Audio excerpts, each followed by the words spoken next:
Hey, now we got ourselves a series. For the first time since 2018, the New Jersey Devils were able to win a playoff game. Now, even though they still trail the Rangers 2-1, they have a better chance of possibly overcoming this deficit because had they gone 3-0, basically the series is over. We have a lot to break down in today's episode of Locked On Devils.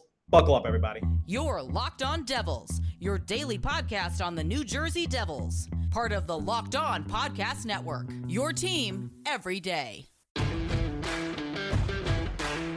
Hi, this is Bryce Salvador, and you're Locked On Devils with Trey Matthews.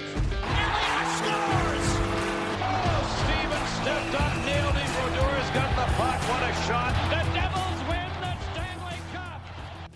Alrighty now, what is up, New Jersey? Welcome back to the Locked On Devils podcast here on the Locked On Network. I'm your host, college hockey play-by-play announcer, Devils writer for Pucks and Pitchforks, and also part-time credential media member, Trey Matthews. I know I'm a couple days late. I know I'm a couple dollars short. However, I have to share my post-game thoughts on the New Jersey Devils' first playoff victory since 2018. So in this episode, we're going to break it down into three parts. I'm going to talk about some key players who stepped up to the plate for New Jersey Devils in the victory. Then I'll talk about the game in general and especially elaborate on the New Jersey Devils 5-on-5 because prior to Dougie Hamilton's game winner in overtime, the New Jersey Devils were kind of struggling to get anything going on even strength, and PK Subban was able to elaborate on it during the course of the telecast. Then in the third and final segment, I'll talk about how the mental approach has to be for the Devils moving forward in this series. And like I do with every post-game recap, I'll compare the stats and give the Devils a letter grade. So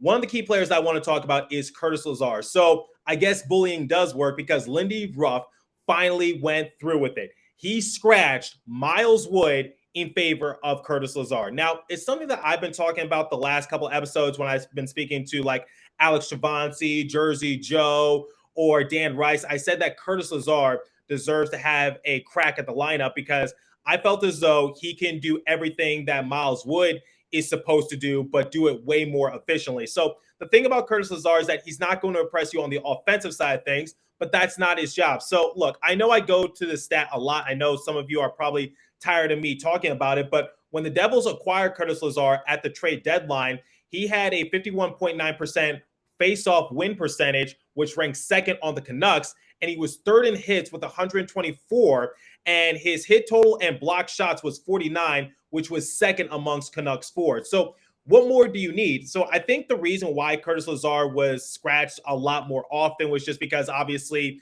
he was injured for an extended period of time. He joined the team late. He had some trouble with his visa. Also, his wife went into labor at the time of the trade deadline. So he wasn't able to suit up in enough games to build that overall chemistry. But during the course of the playoffs, we've seen Miles Wood make careless mistake, especially in the offensive end, that results in the New Jersey Devils going into the penalty kill. And as a result, the Devil Killer, which is Chris Kreider, who also scored in the previous game, this time not on the power play, but digressing a little bit, it resulted in Chris Kreider scoring on the power play. So it's just like when you make those mistakes 2 games in a row, you have to be scratched. Now, I'm sure it was a tough decision for Lindy Ruff to scratch Miles Wood because Miles Wood is one of the longest tenured players on the roster for the Devils, not to mention that with the exception of being injured a couple times during the course of the year, Miles Wood has never been a healthy scratch. So I'm sure Lindy Ruff was just pondering, saying, do I go through with this? Will this come back to bite me? But I'm just like, with Curtis Lazar, you have to go through it. So according to Christy Flannery of Now the Hockey News, which, by the way, congratulations to Christy Flannery. I'm trying to get her to appear on this show once again. That's in the works, but congratulations to Christy on her new gig.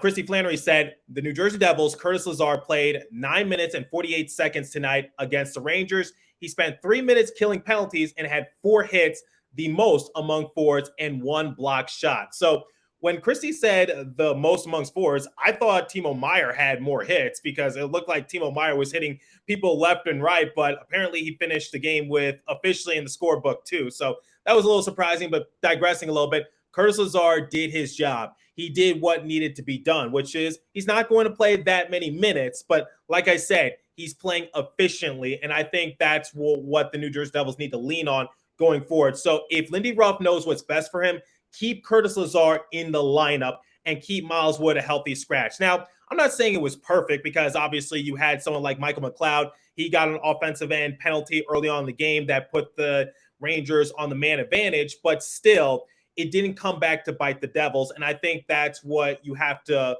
look towards, especially what Miles Wood did in game 1 and game 2. So you make the same mistake twice during the course of the playoffs, you can't be playing with fire because in the playoffs, you only have 4 lives. And the Devils have already used up 2 of their lives, so they really needed this win. This was a must-win game for the Devils. It was a bit of a gamble for Lindy Ruff, and I'm sure a lot goes into whether or not a player should be dressed, scratched, whatever the case might be. But this was the right decision from Lindy Ruff to let Curtis Lazar play and showcase what he can do. And like Christie said, he did his job, and he did it efficiently. So talking about another player who came up big for New Jersey Devils, Akira Schmid. So obviously Vitek Vanecek was a starter in game 1 and game 2. And Vitek Vanecek has been our guy throughout the course of the year. He became the first Devils goalie since Martin Brodeur to get 30 wins during the regular season.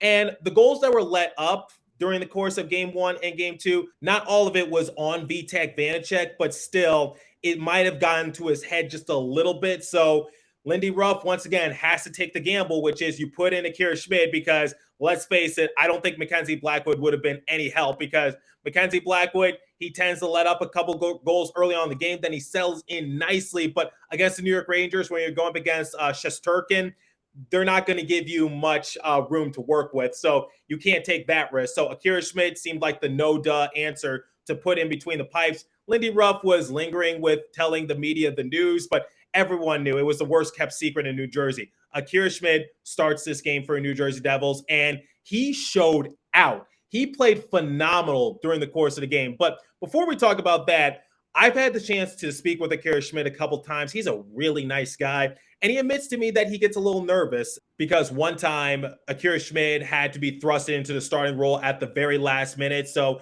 he told me post-game after the New Jersey Devils lost that game, I forget who they were playing, but still, the story doesn't change. Akira Schmid admitted to me that he was a little nervous, but started to settle in as the game progressed. And that's what I was a little worried about for Akira Schmid, which is he is the first Devils goalie rookie since Martin Brodeur in 1994 to start a playoff game when Brodeur started in 17 games during that year.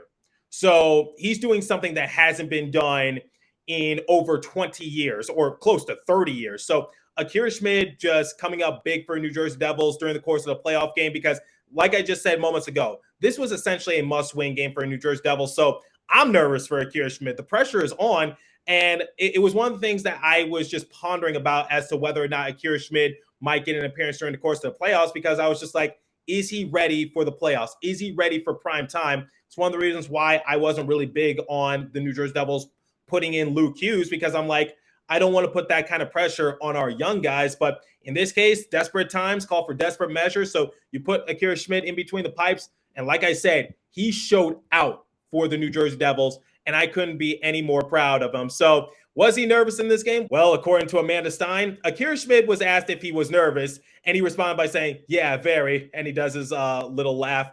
I just try not to show it. So, well, Akira Schmid, you saw 36 shots, and you were able to save 35 of them. And once again, it just seemed like he got better as the game progressed because in overtime, he was making a lot of great A saves for the New Jersey Devils, and his development during the course of the year, it never fails to impress me. So Akira Schmid definitely deserves a lot of credit. And quite honestly, if the New Jersey Devils are able to come back in this series and win it, we're going to be looking at Game 3 as the turning point, and Akira Schmid is going to be that X factor that we turn to as well. So Akira Schmid, he is one of the reasons why the New Jersey Devils are back in this series and now have given themselves a legitimate chance. And now, moving on to my next key player, and that was the hero in Dougie Hamilton scoring in overtime. So Dougie Hamilton continues to rack up the offensive numbers on the defensive side of things for New Jersey Devils. And I tweeted this out. I said Dougie Hamilton is well on pace to go down as the greatest offensive defenseman in New Jersey Devils history. So I know we talked about Scott Niedermayer being the greatest offensive player for New Jersey Devils on the defensive side of things. And obviously, Scott Stevens has had his moments because Scott Stevens holds the single season record for most points and most assists in a single season by a New Jersey Devils defenseman. Obviously, he once held the goals record, but Dougie Hamilton was able to surpass him this year. But Dougie Hamilton, guys, if he is able to stick around for a longer period of time, because obviously he signed to a lengthy deal, and if he's able to keep racking up his numbers consistently, and if he's able to be a part of a Devils championship team, or if he's able to win a Norris Trophy, whatever the case might be, I don't think it'll be out of the realm of possibility for Dougie Hamilton once again to go down as the greatest offensive-minded defenseman in New Jersey Devils history. So when Jack Hughes' time comes to an end, like years and years and years and years from now, and he has his number 86 retired at the Prudential Center alongside with Nico Hischier, don't call me crazy, but I think Dougie Hamilton will be joining them and have his number 7 retired at the Prudential Center. But obviously, that's far down the line. That's wishful thinking. But the point I'm trying to make is that Dougie Hamilton is having a historic season on the defensive side of things for New Jersey Devils in terms of racking up the offensive contribution. So Dougie Hamilton coming up clutch in overtime for the Devils, it just adds to a storybook season even more. And I have been very impressed with the comeback for Dougie Hamilton dating back to last year when he had an injury-plagued year, and now he's able to help the New Jersey Devils get their first playoff win since 2018. Okay, so let's talk more about the game in general. So PK Subban said during the telecast that he wanted to see the New Jersey Devils run a north-south style type of hockey more as opposed to an east-west type of movement. So what does he mean by that? Well, the term north-south hockey simply refers to getting the puck up the ice without significant lateral, so east-west type movement. So the thing about the New Jersey Devils is that they ranked second during the course of the regular season for most goals off the rush, because we know that the New Jersey Devils like to get off and running. They like to use their speedy guys to their advantage. It's one of the reasons why Jack Hughes, Nico Hischier, Jesper Bratt, they were kind of struggling in the series to get anything going, is because they can't run their normal east-west type of style of hockey. They can't get out and run, is because the New York Rangers, they're clogging up those lanes. It's one of the reasons why I got a lot of icing calls in game 2 early on in the game, because the New Jersey Devils, they didn't know how to surpass neutral zone. So they had no choice but to just glide the puck up ahead. And as a result, it just ended in an icing call. So that's what PK Subban wanted to see from the New Jersey Devils. But the 5-on-5 actually did get a little bit better for New Jersey Devils. So in the first period, it was nothing spectacular, but I said it was a solid showing from the New Jersey Devils, because what I saw was that their game planning is there. They're trying to switch it up just a tad bit more, but unfortunately, it just didn't come into fruition, didn't result in any goals. But at the same time, I saw the improvement. So that's what I want to see from the New Jersey Devils, which is how fast can you adapt to a tough-minded team like the New York Rangers, because the New York Rangers weren't giving the Devils an inch of breathing room in game 1 or game 2. And the one thing that I was especially proud of the New Jersey Devils for doing was that after Chris Kreider scored on, let's face it, Zibanejad got away with a slashing call on Andre Palat. Unfortunately, the referees, I guess they didn't see it, or they decided not to call it. But as a result, Chris Kreider was able to score once again, and he was a Devils killer. Later on in period number 2, on the power play, Jack Hughes was able to score. And it wasn't like Jack Hughes was on an open breakaway or he was off and running. He was on the near side faceoff circle, and he was able to score. And hopefully that's a bit of a confidence booster for Jack Hughes, because his first goal in the playoff series was on a penalty shot. So hopefully that gets Jack Hughes going just a tad bit more. So the thing is, like, the question is, did the New Jersey Devils improve?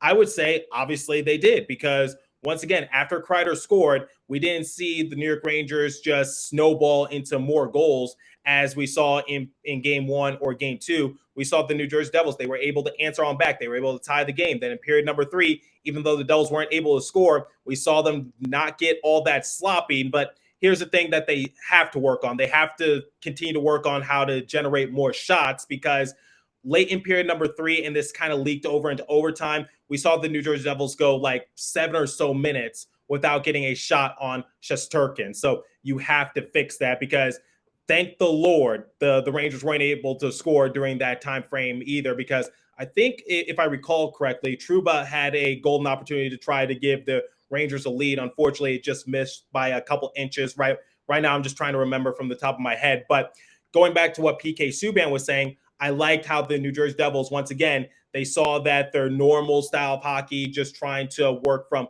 east to west, wasn't going in their favor. So try to work more north-south and just try to slowly get the puck up the rink, and because that's going to be a little more efficient moving forward for the New Jersey Devils. But here's one thing that Pucks and Pitchforks tweeted out during the course of the game. They said the Devils finally dominated 5-on-5 play. They had 15 high danger chances versus just 5 for the Rangers. Huge discrepancy.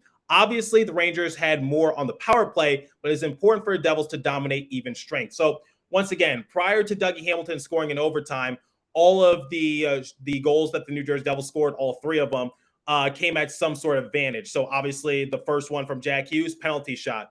Eric Holla, game 2, power play. Then game 3, Jack Hughes, power play. So the one thing I want to say is that even though it would be nice to see the New Jersey Devils get more even strength goals, I'm certainly not going to complain, because going into the playoffs, I said, I don't care how you get the goals. You got to generate it somehow, some way, because you can win a game 1-0. You can win a game 2-1. Doesn't matter how you get the goals as long as you get them in some sort of fashion. So yeah, it's playing with fire a little bit, especially if the Devils need some sort of advantage in order to get the goals, but at least they're getting them. At least they're not getting shut out.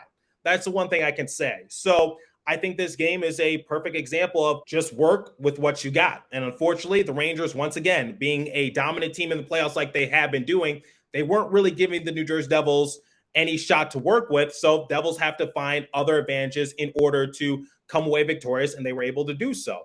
Now, in this game, I know I compare the stats at the end, but I was really impressed with the penalty kill for New Jersey Devils, because this is the penalty kill that we saw during the course of the regular season, because the Rangers were 0 for 5 in their power play. So I just want people to take note of that, which seems like the Devils on the PK have improved. And Curtis Lazar, once again, was another X factor, because like Christy Flannery said early on, Lazar spent 3 of his about 10 minutes on the ice killing penalties. So that was kind of a huge task to ask Curtis Lazar. So did the Devils improve? Yeah, they certainly did improve. And I know a lot of people want to see more 5-on-5 even strength goals, but at the same time, don't complain how the New Jersey Devils get the goals. As long as they get them and as long as they come out victorious, we really shouldn't be just nitpicking. Work with what you've been given.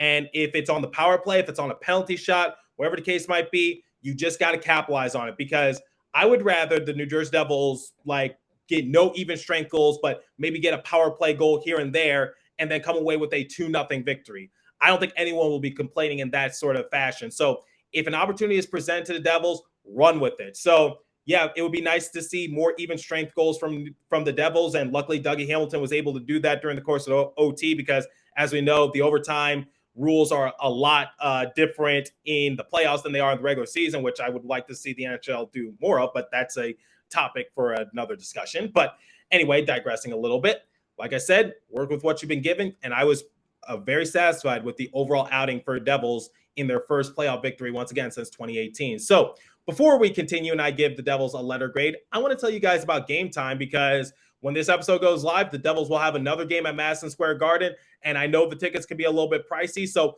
let me tell you about Game Time. So forget planning months in advance. Game Time has deals on tickets right up to the day of the event. Get exclusive flash deals on tickets for football, basketball, baseball, concerts, comedy, theater, and more, including the first round of the playoffs. The Game Time guarantee means you'll always get the best price. If you find tickets in the same section and rows for less, Game Time will credit you 110% of the difference. So get images of your seat right before you buy them, so you know exactly what to expect when you arrive.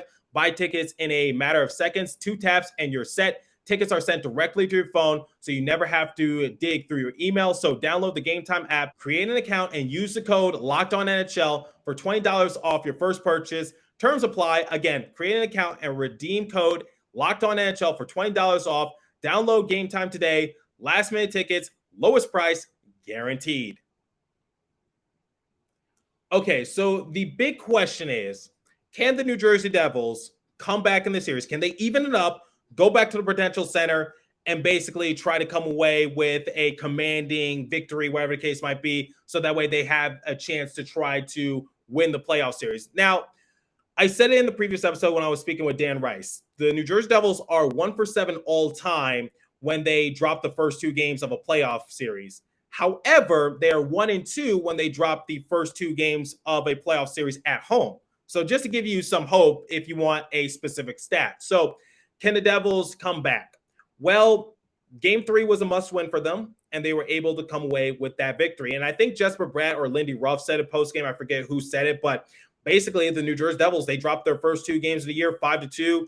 People were counting them out. And what happened? The Devils were able to win a lot more, which included going on a 13-game win streak. I believe they went what, like 18-1 during that time frame, which I was more impressed with the fact that the Devils at one point they had won 19 of their last 20. I was more impressed with that than the 13-game win streak, just to be clear. But if I've learned anything during the course of this year, never count out the Devils. So I remember Jack Hughes, he was injured. He was kind of behind in terms of trying to reach 100 points. I said, I don't think he's going to break Patrick Eliash's single season points record for New Jersey Devils. And I don't even think he's going to reach Taylor Hall's number from when Hall put it up during his Hart Memorial Trophy campaign back during the 2017-2018 year. But what happened? Jack Hughes, he caught lightning in a bottle. He was able to surpass Taylor Hall. Then he was able to break the record and surpass Patrick Elias. So a lot of people were doubting Dougie Hamilton. People were saying he wasn't a top 20 defenseman in the league. And Dougie Hamilton took it personal, and he was able to once again have a quiet but yet a very historical year in terms of Devils records. And then Nico Hischier, he had a career year. People were saying like, Nico Hischier's not a superstar, yada, yada, yada. And what happened? He also had a career year. Vitek Vanecek, Akira Schmid, people were doubting that tandem. What happened? Well, Akira Schmid is the first rookie Devils goalie to start in a playoff game since Martin Brodeur in 1994, and Vitek Vanecek became the first Devils goalie since Martin Brodeur to reach 30 wins in a single season. So if I've learned anything, don't count out the Devils, and they did have to win that game because, like they said during the course of the broadcast, if the Devils had lost that game and went down 3-0, basically the name of the game for the Devils, don't get swept because they weren't going to come back down 3-0. But even if the Devils do lose in their next matchup, if they go down 3-1, I always say it's the most infamous lead in all of sports, blowing a 3-1 lead. We saw the Toronto Maple Leafs. They did it a couple years ago. We saw the Cleveland Cavaliers do it to the Golden State Warriors back in the 2016 NBA Finals. But we don't really hear that much about teams coming back from a 3-0 deficit. Like the sport of baseball, it's been around for like years and years and years, decades and decades and decades. And lots of playoff series, but there's only been one team in its history that's come back down 3-0. And that was the Boston Red Sox when they won the World Series back in 2004. And then in the sport of hockey, the last team to come back down 3-0 was the LA Kings in the playoffs when they took on the San Jose Sharks nearly 10 years ago. So I'm glad that the New Jersey Devils were able to come away and win Game 3 because that was big for them. So I think the New Jersey Devils have given themselves a chance. And like I said, if they lose the next game, they go down 3-1, who knows? Maybe we'll be talking about the New Jersey Devils as being the next team to overcome a 3-1 deficit. I don't really know, but I'm just glad that they're giving themselves a chance. That's all I can say. The Devils are giving themselves a chance to make this series competitive. So we'll see what happens. I'm excited for the game tonight, and obviously I'll have it for you here at Locked On Devils. But like I do with every post-game recap, let's compare the stats, and then I'll give the Devils a letter grade. So shots on goal differential, 36-28 in favor of the Rangers. Face-off percentage, 60% in favor of the Rangers, 40% in favor of the Devils. Power play, Devils were 1 for 3 thanks to Jack Hughes. Rangers 0 for 5. Penalty kill doing wonders for the Devils in this matchup. Hits, 31-23 in favor of the Devils. Blocks, 19-17 in favor of the Rangers. Giveaways, Rangers led that department 19-15. So if I had to give this game a letter grade for Devils, I'm going to say B+ because they improved. They were able to shut the door down on the Rangers. They didn't let that Chris Kreider controversial goal get to them because, like I said, maybe a slashing call should have been assessed as a Banajed, but what can you do? Devils were able to tie it up later on in that period thanks to Jack Hughes, and Akira Schmid came up clutch. Curtis Lazar was able to play some meaningful minutes. So, yeah, B+ for the Devils. Wasn't perfect, wasn't all that spectacular, but they got the job done. They got the playoff win, and now they're back in this series, and they're giving themselves a chance. So Let me know what you guys think. What did you think about some players that stepped up big for New Jersey Devils? Did I miss a key player? And what are your thoughts going forward for the Devils in this playoff series? Do they have a chance once again? So, as for today's episode, that's all the time I have for you. So continue to stay safe. Have a wonderful day, New Jersey. Go Devils. I'll catch you guys in the next episode. Game 4. Can the Devils do what the Rangers did, which is swipe 2 games on the road? We'll see. The Devils are actually really good on the road. I think they had the second best road record in the entire NHL during the course of the regular season. So we'll see what happens. I'll catch you guys in the next episode. Thanks for listening once again.